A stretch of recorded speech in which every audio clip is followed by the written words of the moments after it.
Olá, bom dia para todo mundo. Gente, hoje é daqueles dias que, sabe aquele dia que você acorda, que você já acorda cansada só de pensar na noite anterior, nas coisas que você teria que fazer no dia seguinte? Pois é, eu acho que hoje eu acordei assim porque são muitas coisas que eu tenho que fazer e ao mesmo tempo eu tenho que continuar com aquilo que sempre foi minha razão, a minha grande razão de vida. Ler, saber, conhecer. E deixa eu mostrar para vocês, depois de quase uma semana procurando a cata desse meu pobre livro pela casa, quer dizer, porque quando eu guardei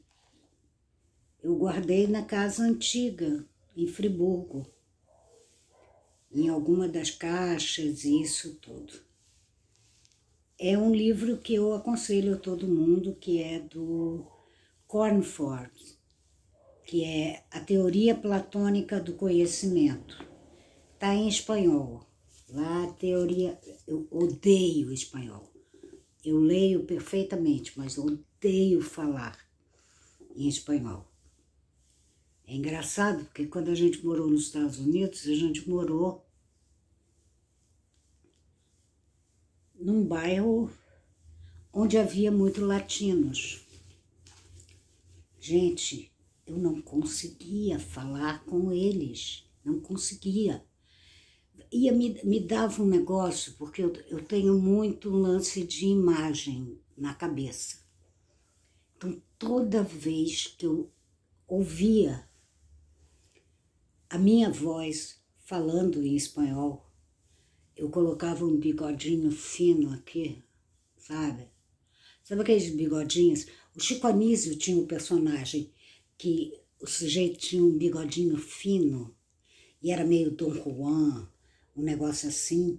Eu acho que ele usava umas palavras em espanhol.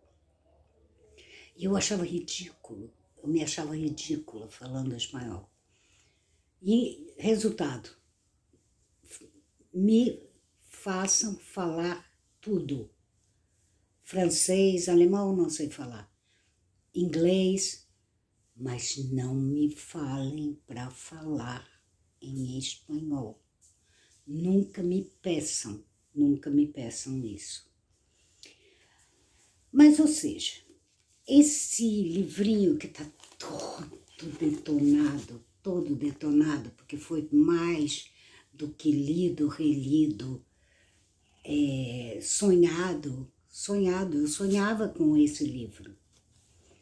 Aliás, esse livro me trouxe uma coisa que foi uma das coisas mais loucas que aconteceram na minha vida. Quando eu mergulhei nesse livro, claro que eu tinha mergulhado também nos diálogos de Platão, nos textos. E o que aconteceu? Um belo dia, acordo eu de manhã, que eu tinha sonhado. Eu sonhei. Olha, até hoje eu digo, eu sonhei mesmo com o Crátilo em grego. Eu não sei escrever em grego. Eu tive aulas de grego, mas eu não sei, não domino o grego a ponto de sonhar com o Crátilo de Platão em grego. E aquilo foi um negócio muito doido na minha cabeça e eu comecei até uma peregrinação pelas livrarias no Rio, não para procurar o Crátilo em grego, mas para procurar o texto de Platão, Crátilo. Nunca, nunca consegui achar, nunca. Depois me mudei, fui para Friburgo. Friburgo não era tão boa em termos de livraria, só tinha uma livraria que era muito boa, que era da Livraria Simões, que era da minha amiga Maria da Graça, que sempre procurava o melhor. A gente falava o nome de um livro, ela anotava e passava-se assim, umas 2 semanas, de repente você passava em frente à livraria, ela te chamava acenando com o livro. Era o livro que você tinha falado. Mas não tinha, fora essa não havia outras. E depois, quando nós viemos para cá, eu até agora ainda não vi uma livraria. Aliás, só saí uma vez para conhecer um abominável shopping, porque eu odeio shoppings, não gosto de shoppings. Primeiro porque eles têm o mesmo cheiro, não sei o que acontece.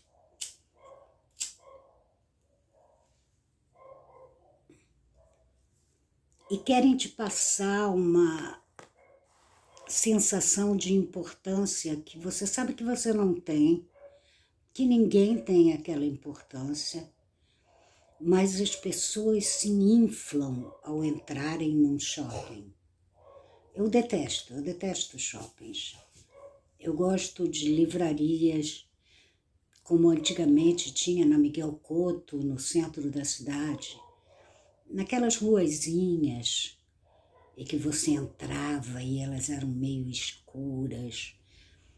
E era uma delícia, era uma delícia. Você tinham aquelas pilhas de livros na sua frente e você tinha quase que fazer um garimpo. E tinha também livrarias fantásticas, que foi onde eu comprei esse, onde eu encomendei esse aqui. Pena que eu não encomendei o Crátilo. Mas também só fui sonhar depois, né?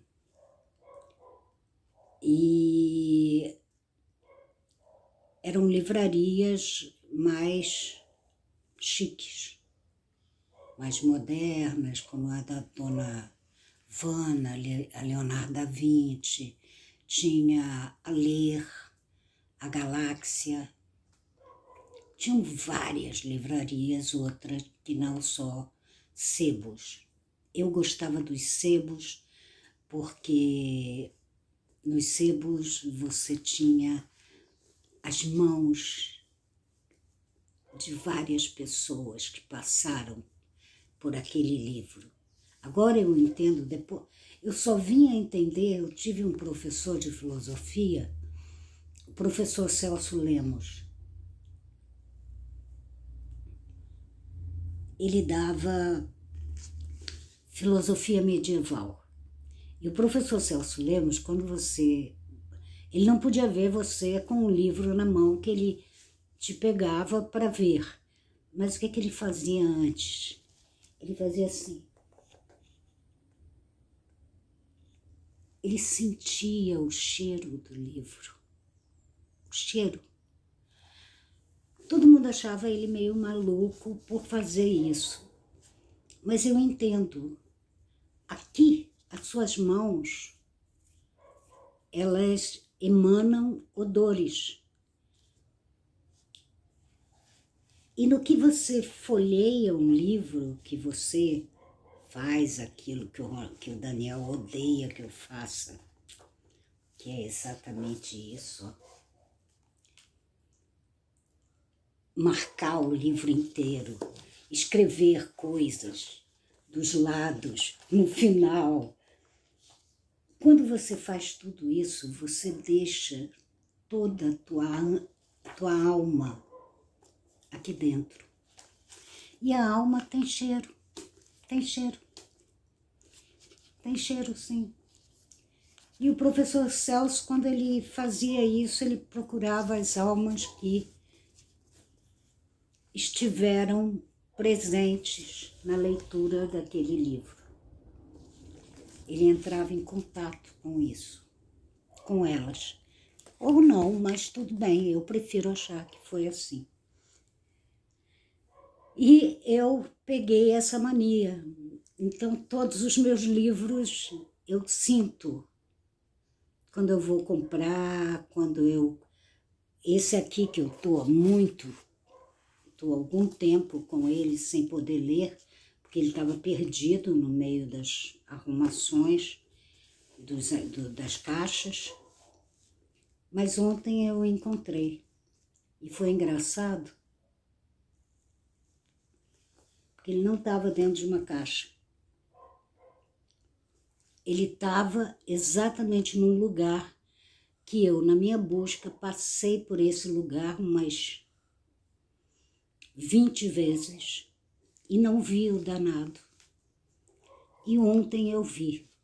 Ou seja, desde ontem eu estou mergulhada nesse livro e eu aconselho a quem quiser conhecer o pensamento de Platão, quem quiser mergulhar nas águas platônicas, esse livro é fantástico. Ele gira em torno de 2 diálogos de Platão, o Teeteto e, se eu não me engano, o Sofista. E é fantástico, é fantástico. Então eu estou mergulhada mesmo. O único problema é que ele é em espanhol. Aí eu leio, aí vem aquela minha voz horrível, esganiçada, falando espanhol na minha cabeça. Então eu tenho que lutar com isso. Mas, em compensação, é um super livro. É um super livro e eu aconselho. Gente, vocês já repararam que vocês querem me deixar feliz da vida? Deixar com que eu aconselhe livros, que mostre livros, que fale de livros. E era o que me irritava muito, muitíssimo, muito, quando eu, por ter escrito A Cozinha da Bruxa, e o livro ter estourado, e depois os outros, eu era convidada a programas de pessoas até que eu considerava que tivessem um certo nível intelectual. E eu tentava passar para as pessoas, para essas pessoas, que quando eu escolhi a figura da bruxa, eu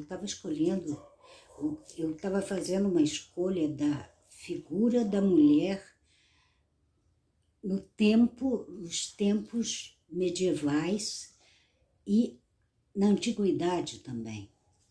Que não é porque era antiguidade que ela era dona do pedaço, não, porque não era. Então, era difícil para mim, porque as pessoas não queriam ouvir, elas queriam saber quais eram os feitiços, se podia se fazer feitiços para conseguir o marido da melhor amiga, se podiam fazer um encantamento para sonhar com os números da loteria que iam dar. Ou seja, elas estavam agindo exatamente como se agiu na Idade Média, quando se pegou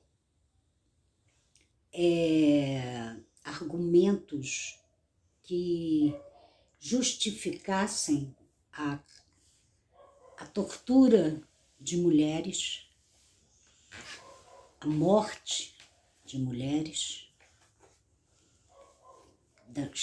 das formas mais terríveis do mundo. Foi quando falaram para ela, colocaram fulana é bruxa, fulana fez uma poção que tirou o marido de não sei quem. Eu falei, meu Deus do céu, elas querem... Essas pessoas que em pleno século XX, nas bocarras do XXI, viviam, elas estavam ressuscitando essa figura da mulher, essa figura nefasta que a Idade Média e antes também fabricou da mulher, colocando-a, principalmente a mulher que, coitada, quem era uma bruxa? Quem era uma bruxa na Idade Média? As bruxas praticavam a medicina, na verdade foram as primeiras, na verdade quem primeiro dissecou um corpo humano, um cadáver, que olhou, tirou os órgãos, desenhou e fez tudo isso, foi uma mulher, que foi Hildegard von Bingen. Então, eles queriam pegar todo o trabalho que essas mulheres fizeram no decorrer da história, um trabalho não só científico, como também um trabalho histórico, de textos, de pensamento, disso tudo. E queriam igualar aquela concepção que os homens tinham das mulheres na Antiguidade e na Idade Média. Então imaginem como que eu ia feliz à televisão, sabendo que ninguém ia me falar isso, e quando eu começasse a falar nisso, rapidamente, nossos comerciais, por favor. É isso. Então, por isso que eu sempre gosto de esclarecer bem, eu estou gostando de fazer esses vídeos, que eu estou esclarecendo, estou procurando esclarecer que a minha turma nunca foi do somos bruxas aqui, vamos chamar a lua, vamos fazer isso, vamos fazer aquilo e tal, e vamos dar uma dançadinha. Não, não, não, não, não.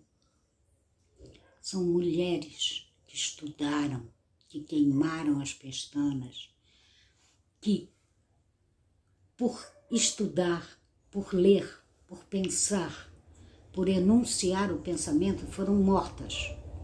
Foram essas as mulheres que foram mortas. Não foram aquelas que, fulana que mora na casa tal é bruxa porque ela fez uma poção para isso, para ficar irresistível, isso e aquilo. Vocês acham que a Inquisição ia correr atrás de mulherzinhas assim?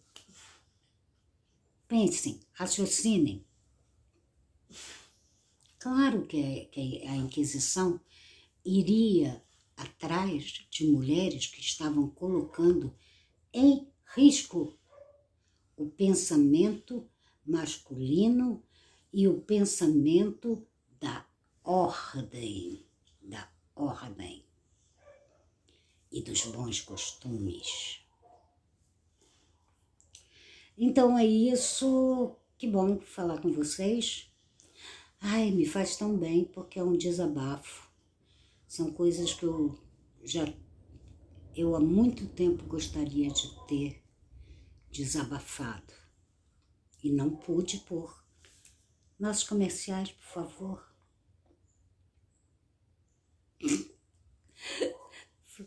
E por isso que eu digo para todo mundo, não há coisa pior do que o sucesso. O sucesso traz tudo que há de medíocre, ele traz no rastro dele. no abre-alas dele. É horrível, é horrível. Para quem gosta, tudo bem, eu nunca gostei, então foi um alívio quando eu parei e decidi que eu nunca mais iria numa TV. Nunca mais eu iria dar entrevistas. Eu nunca mais ia aparecer. Porque foram muitas feridas que me causaram. Claro que eu precisava daquilo, porque eu precisava vender livros, que eu já expliquei para vocês, porque eu estava passando por uma fase terrível, terrível, mas mesmo assim eu sempre escrevi, não dando pílulas de picaretagem, nunca fez isso. Eu sempre, tanto que vocês veem, todos os meus livros têm uma bibliografia do tamanho de um elefante no final dos meus livros. E eu sempre falei de outros livros, de outras mulheres, de outros homens brilhantes. E de textos, né? Textos.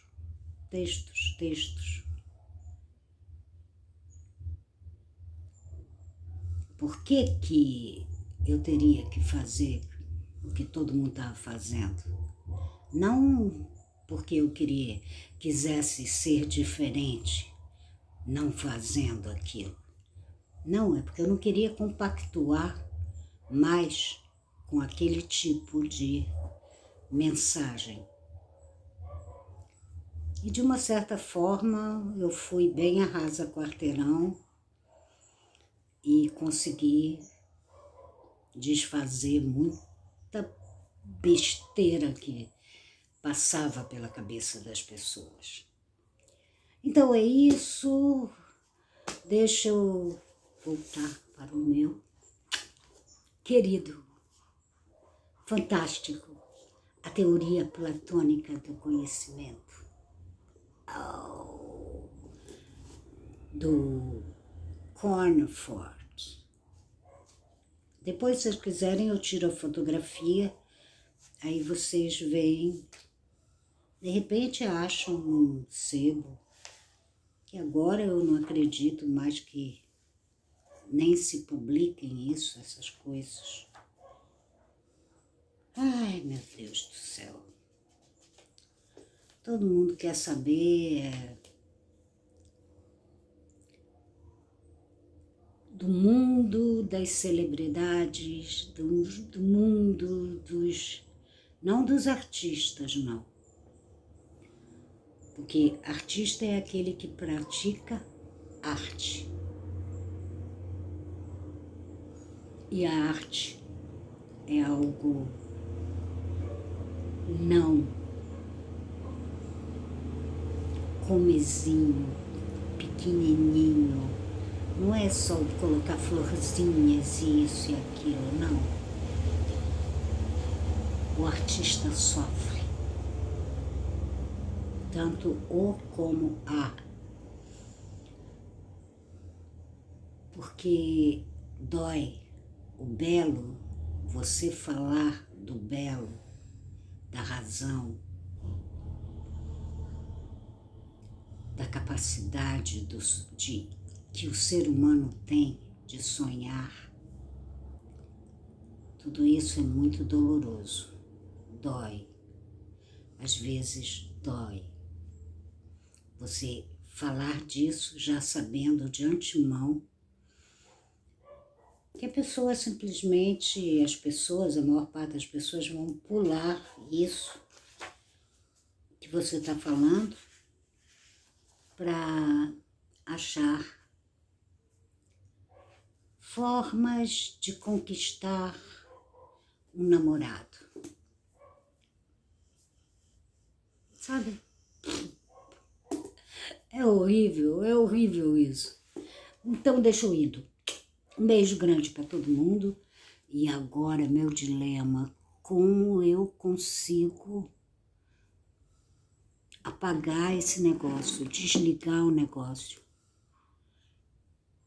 De um lado tem 2 pauzinhos pretos, do outro lado, do lado assim, tem um quadradinho preto. Eu acho que é o quadradinho preto. Lá vou eu. Tomara que dê certo.